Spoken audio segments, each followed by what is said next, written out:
जय श्री राम दोस्तों, स्वागत है आपका मेरे चैनल भारत का गौरव में। वॉक पे चर्चा में आपका स्वागत है। अगर आप मेरे कंटेंट लगातार देखते हैं, आप तक पहुंच रहे हैं, तो आप मेरे चैनल को सब्सक्राइब कीजिए और भारत का गौरव फेसबुक पे, ट्विटर पे मुझे फॉलो कीजिए ताकि ऐसे वीडियोस हम ज़्यादा से ज़्यादा लोगों तक पहुंचा सकें। कल हम सब ने देखा मोदी जी को भेंट द्वारका में और वो एक अविस्मरणीय दृश्य था जब भारत का प्रधानमंत्री द्वारकाधीश के द्वारका में जाके उनकी समुद्र के अंदर जाके पूजा करता है। कितना ही अविस्मरणीय, तेजस्वी एक राष्ट्र ऋषि का व्यक्तित्व था उस समय। ये दृश्य अद्भुत था, जहां कुछ लोग भारत को इंडिया के नाम पे तोड़ने में लगे हैं, वहीं सारा भारत, सारा सनातन जुड़ा हुआ है नव भारत के निर्माण के प्रयास में, बिल्ड बैक बेटर भारत में।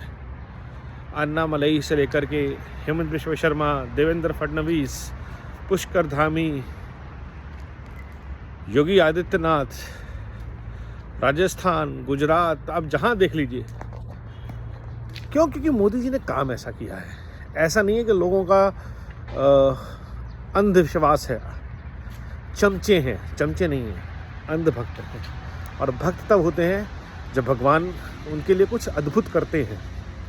जो 10 साल में मोदी जी ने किया है, जितने एम्स, IITs, IIMs, हाईवेज, महिलाओं के लिए, किसानों के लिए, युवाओं के लिए रोजगार के, स्किल अप के इतने अवसर पैदा किए हैं कि पहली बार भारत में ऐसा लग रहा है कोई वोट बैंक से ऊपर उठ के राजनीति कर रहा है। सारे भारत के लिए धर्म, क्षेत्र, संप्रदाय, जात से ऊपर उठ के कोई सोच रहा है।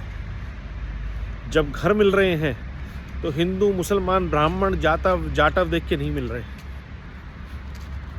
सबके लिए बन रहे हैं। टॉयलेट्स का ट्रांसफॉर्मेशन हमने इंडिया में देखा, स्वच्छ भारत अभियान का हमने इंडिया में देखा, डिजिटल पेमेंट इंफ्रास्ट्रक्चर का पूरा खड़ा हो गया। और इतनी बड़ी विश्व आपदा जिससे आज तक विश्व जूझ रहा है, कोविड, और उसके बाद आए इकोनॉमिक डाउनटर्न से, उस तक में से उस आदमी ने भारत की पतवार संभाली और तूफानों से जूझता हुआ भारत को आगे ले गया। अगर ऐसे व्यक्ति का भारत भक्त नहीं होगा तो किसका होगा? आत्मनिर्भर भारत, दुनिया भर में सबसे ज़्यादा आईफोन, हर तरह के फ़ोन, अब लैपटॉप, गाड़ियाँ सब भारत में बनने लगी, वो भी कोविड के दौरान। वोकल फॉर लोकल, आत्मनिर्भर भारत। बड़ी से बड़ी इकोनॉमीज़, पाकिस्तान तो छोड़ दीजिए, चाइना ध्वस्त, भारत आज विश्व के नंबर 3 और 4 पायदान पे चल रहा है। इतनी ज़बरदस्त इकोनॉमिक ग्रोथ, किसी ने पहली बार प्रयास किया कि 140 करोड़ की जो भारत की आबादी है उसका सार्थक, सात्विक, प्रोग्रेसिव, पॉजिटिव इम्पैक्ट और यूज़ भी किया जा सकता है। आज जितनी ताकत भारत के डायस्पोरा की पूरे विश्व में है, उसका सूत्रधार जो है वो नरेंद्र दामोदर दास मोदी बने हुए हैं। क्यों बने हैं? क्योंकि उन्होंने वो वैल्यू क्रिएट की है, भारत के लिए रिस्पेक्ट क्रिएट की है, अपने कल्चर के लिए, अपनी वैल्यूज़ के लिए, अपने संस्कारों के लिए, अपनी संस्कृति के लिए। और इसी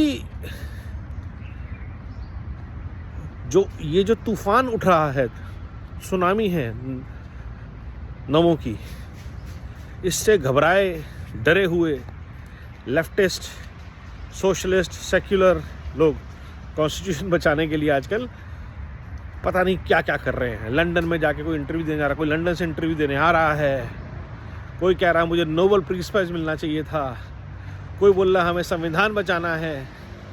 एक लेफ्टिस्ट इकोसिस्टम के किसी बंदे का वीडियो आ जाता है तो सारा इकोसिस्टम बोलता है देखो ये असलियत है, देश में चुनाव नहीं होंगे, देश में ये नहीं होगा। और सबको पता है ये सब भ्रामक बातें हैं, क्योंकि नरेंद्र मोदी और बीजेपी के पीछे जो संगठन खड़ा है वहाँ पे कभी व्यक्तिवाद पनप ही नहीं पाया। परिवारवाद, व्यक्तिवाद, भ्रष्टाचार। और इसका सबूत है 100 साल से संघ की परंपराएं, संस्कार, कल्चर।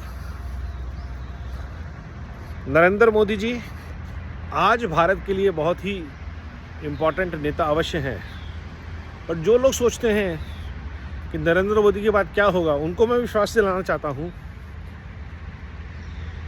कि ऐसे बहुत से नेता पाइपलाइन में हैं जो अपने अपने समय आने पर अपनी अपनी क्षमताओं के अनुसार भारत माँ की सेवा करने में पीछे नहीं हटेंगे।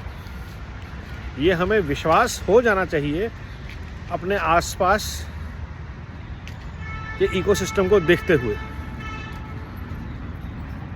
और ये 100 साल का इकोसिस्टम तैयार है जिसमें हज़ारों, लाखों ऐसे लोग जो आज अगर संविधान की बागडोर अपने हाथ में ले लें तो देश को ना बंटने देंगे, ना देश को झुकने देंगे, जैसे मोदी जी ने किया।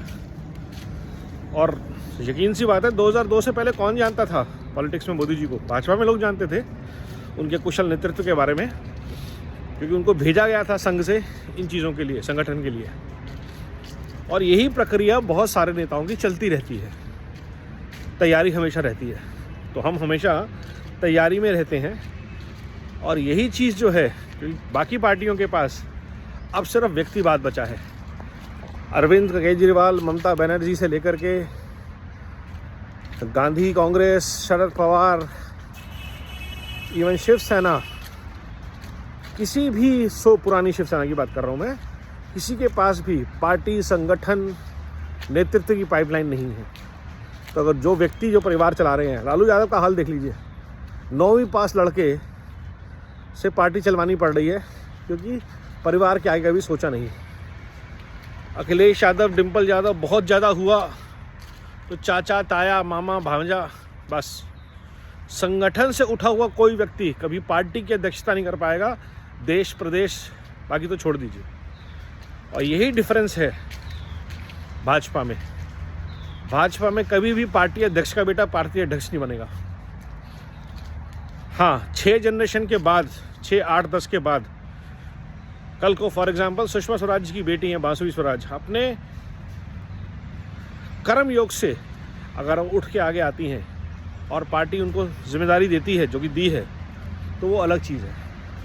आपको मेरिटोक्रेसी के बेसिस पे ही आगे बढ़ाया जाएगा। ये संगठन है, ये संघ है, ये भाजपा है। और ये संस्कार, वैल्यू सिस्टम जो है, ये पूरे देश में आने चाहिए, जहाँ पे मेरिटोक्रेसी के बेसिस पे, ना कि करप्शन और नेपोटिज्म के बेसिस पे लोग आगे बढ़ें।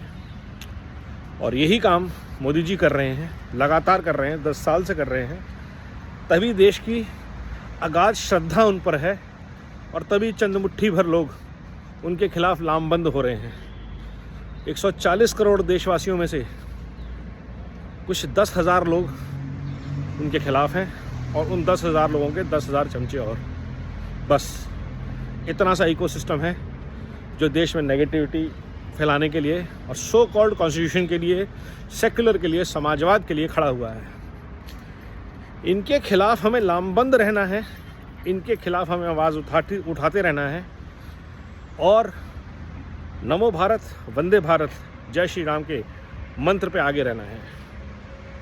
आएंगे तो मोदी ही, जब लाएंगे हम मोदी जी, ये मंत्र हमें याद रखना चाहता ही है।